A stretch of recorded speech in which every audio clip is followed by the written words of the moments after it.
Ride quality is good, and the interior is easily quiet enough for young children to nap. The rear seat has plenty of room for young and old alike, and there's lots of cargo room in back. The front seats are particularly comfortable for hauls long and short, and it's easy to find a good driving position, although some drivers would welcome more thigh support. Pleasing ergonomics, a sensible layout of the controls, and logical display screens minimize driving distraction. The chocolate brown upholstery and tasteful silvery wood grain trim lend an upscale ambience to the cabin. Well-behaved adaptive cruise control, which will bring the vehicle to a complete stop, helps minimize the stress of summer weekend traffic jams on Michigan's I-75.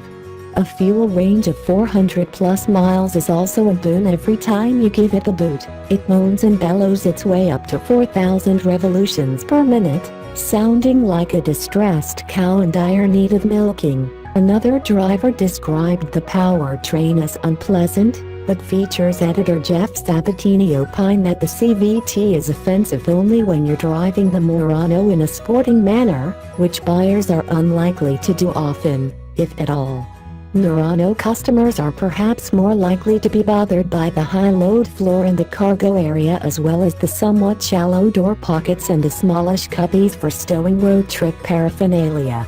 The only times the Murano has seen a wrench so far is during its scheduled maintenance visits, which come every 5,000 miles.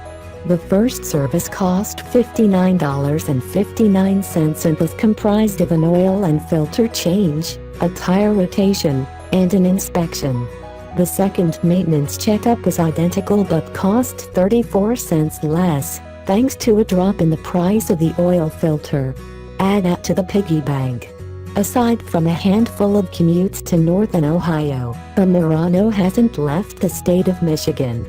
But it racked up thousands of miles going back and forth, a total of 9 times to various locations in Michigan's northern Lower Peninsula, up north as we like to call it, from our home base in Ann Arbor.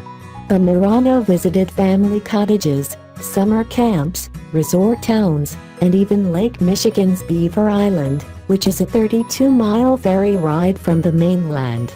The Nissan Murano falls behind the brand's compact Rogue and 3-row Pathfinder in the sales pecking order, but it is nevertheless hugely important and arguably the most familiar to consumers.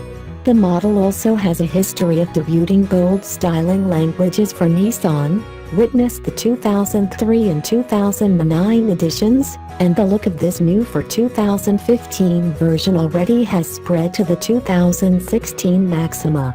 Given that tone-setting role, not to mention its practicality, the latest Murano was a strong candidate for a 40,000-mile long-term test, and so we ordered one.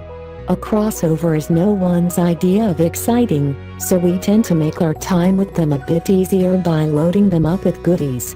Here, we went full goodies and spec the top of the line, $41,485 odd platinum. That isn't cheap, but it comes standard with leather, heated seats front and rear, a heated steering wheel and outside mirrors, dual-zone automatic climate control, and remote start. It was a long winter, so forgive us for first focusing on those bits. The front seats are ventilated, too, and they feature Nissan's zero-gravity design, which reportedly was inspired by the way at-rest astronauts' bodies are positioned while experiencing weightlessness. It sounds gimmicky, because space, but the chairs are indeed very comfortable. The reclining rear seats are also zero-gravity, and they are quite spacious. Our Murano also has proximity entry and start, a power lift gate, and a heap of LED exterior lighting. On the entertainment front, the Murano Platinum has a Bose stereo with 9 speakers and 2 subwoofers.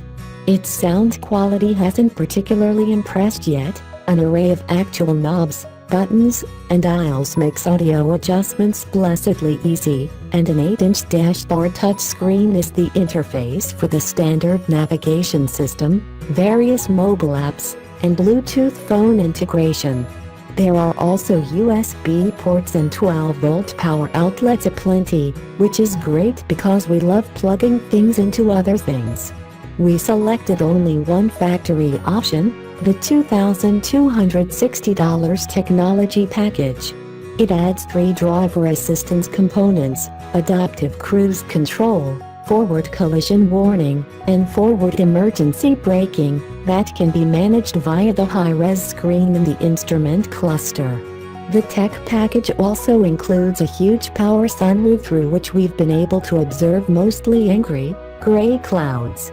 So far, logbook commenters are digging the Pacific Sunset exterior paint and the lush brown leather, as well as the Murano's smooth ride quality, spaciousness, and aforementioned seats. Negative comments center on steering that can sometimes feel rubbery, even if it is nicely weighted, glare from the bow-like rear edge of the hood, and some imprecise interior fits.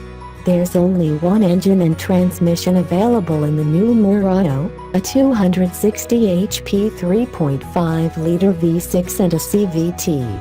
Notable results from our initial foray to the test track: 7.3 seconds to 60 miles per hour, 18.7 ticks to 100, and 15.6 to complete the quarter mile at 92 miles per hour.